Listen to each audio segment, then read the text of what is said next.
Hello and welcome to the Fulhamish quick take after Fulham's 1-0 defeat to Manchester United at Craven Cottage. A Sunday 7 p.m, cold, windy, a rubbish game. Let's not do that again in a hurry. Hi Yaz, how you doing? Hello, how are you doing, Sammy? I've been better. It feels like a challenging evening to be a Fulham fan. We're here at Craft Beer Co, drowning our sorrows.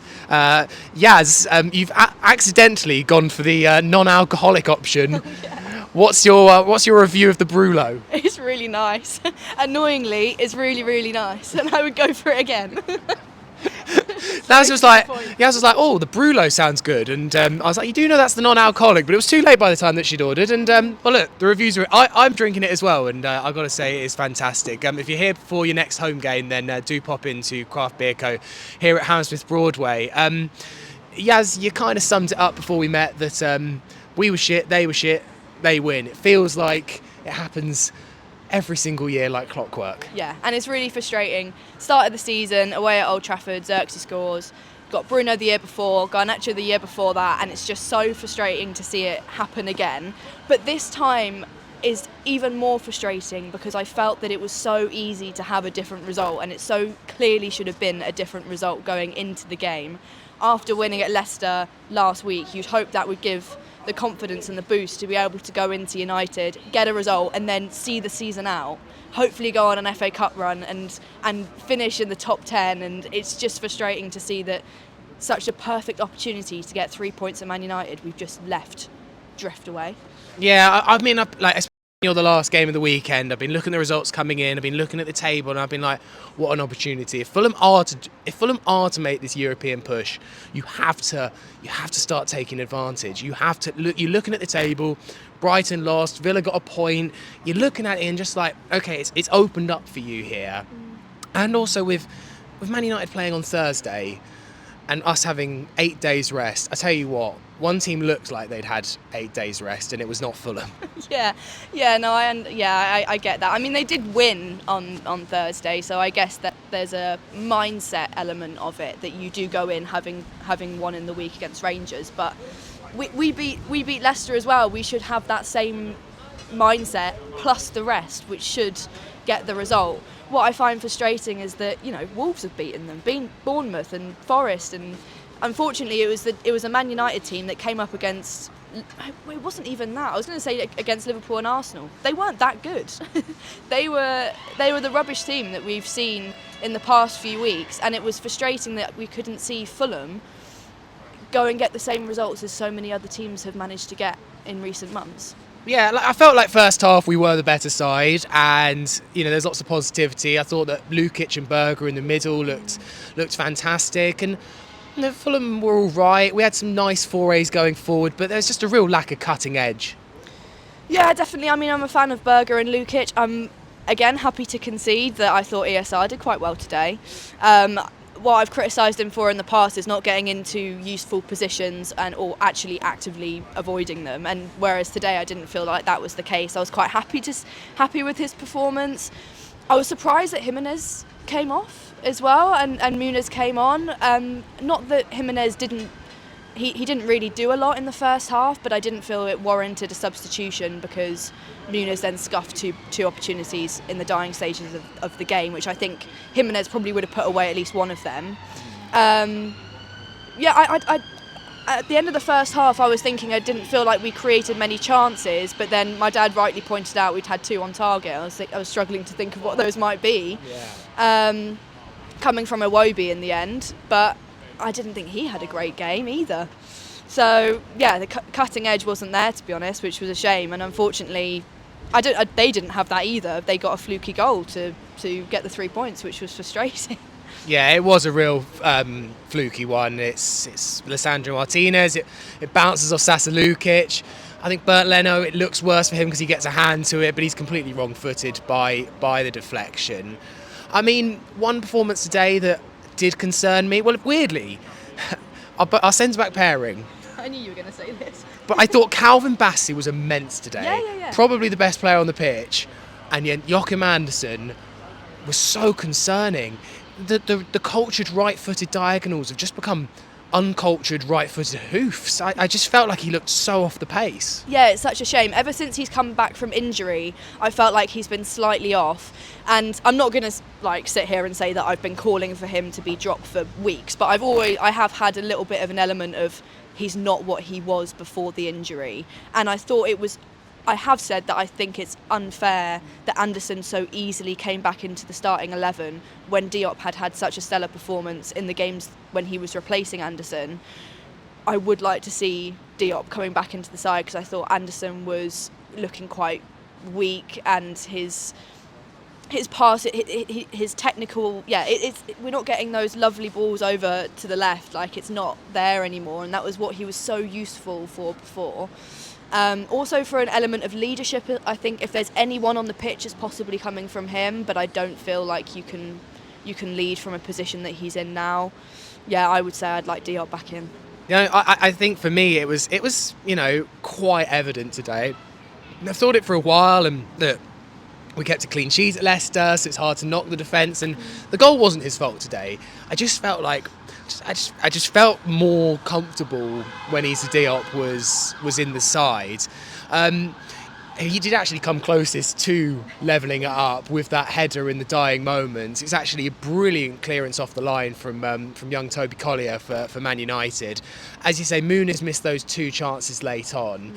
They're not massive chances, but for me, I feel like he's got to be getting them on target at least. Work Onana. Onana did not have to work hard enough today. No, for neither of them. The second one from Muniz I found the most annoying, which was just completely skied over the bar. The other one, slightly unfortunate, but I think Jimenez might have got a cleaner strike on it because it seemed to hit the floor or hit Onana or something like that, and then just sort of went over the bar. The Adama one was quite frustrating as well. That was not on target in the slightest, and it just felt that those could have been quite good opportunities, but we just didn't have the person to finish them. And I'm not saying that we absolutely need to go and sign a striker, because I didn't say that last week and I won't say it this week. I don't know why Jimenez came off. Yeah. I think Jimenez was doing a job. I think maybe Jimenez is starting to look a bit tired, and I think the one game where you saw Muniz and Jimenez together was Ipswich when we were chasing a goal, and it sort of worked weirdly. I thought Adama came on and did well. I think he was a bit unlucky with the shot that raced over the bar. There's another gust absolutely comes in here. My fringe is having a nightmare today. I guess overall, Yaz, it's just one of those that it's just a missed opportunity. And for me, results and performances like tonight are just why I believe that Fulham are mid-table. And that's not a bad thing. That's not a lack of achievement from Fulham this year. I look at what Bournemouth did this weekend, and we've been kind of talking as if we're in similar circles, and it's natural because we got promoted with them. But right now, I don't think we're in the same lane as them in terms of what we're fighting for. I don't think we're going to go down. I don't think it's going to be a complete horrible end of season. But I just think that this kind of proves where we are. If we can't beat this Man United side that's in front of us and that was there to be taken today, then I think it just maybe shows us what our level is. Yeah, it's kind of sad to see that, because I don't see Marco Silva or Marco Silva's Fulham being an unambitious side. He makes it clear in every interview where he wants to be. It was a couple of weeks ago that Gary Lineker was interviewing him on Match of the Day, and Gary was saying, do you think it's fair where you are? And Marco just immediately went, no, we should have more points. We should have more points. We should have gotten more results out of the games we've had in the past 2 months. We shouldn't be a mid-table side. We are ambitious, and we want to finish in the top. We want to finish higher than we were last season, and I don't want to become one of those sides that never really goes up, and never really goes down, never really pushes for European spots, and just eventually their cycle runs out and they end up going down. I don't want that to happen to Fulham, and I don't think it should happen to Fulham, because I don't want to be like a Leicester or a Crystal Palace or something like that, which just ends up petering out of the Premier League, and I don't want to see it go that way. I don't think it is going that way, but if we can't, for this season anyway, I think you're right. This has proven us to be solidly mid-table. I just want to see us improve year on year, and I don't think this season is going to boost us to be able to do that. No, a couple of tough games on the way as well. Got Newcastle and Forest kind of on the horizon, so it's certainly not getting any easier. But yeah, just a bit of a rubbish day at the inn for Fulham. But we're also just incredibly inconsistent. Like, I can fully see us like somehow going to Newcastle and getting something. I just think we've struggled all year to really put a run of games together, and this kind of proves it. Win at Leicester, right, come on, let's get United. Oh, we lose again, and that's I think the difference right now. And I know that we did the unbeaten run, but it's just not really like clicking fully into that top gear that I think we all know we're capable of. And you said Marco talked about it. Marco wants to get there. It's not a lack of ambition, it's just maybe a bit of mentality. Yeah, also, I know we had this unbeaten run, but game after, the more games we added to that unbeaten run, the more draws we added to that unbeaten run. So it wasn't really the run that you would imagine when you say, oh, we've got unbeaten.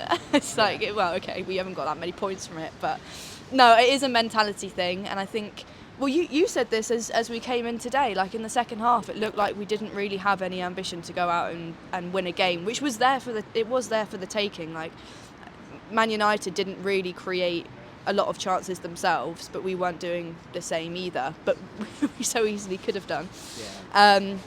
Possibly mentality.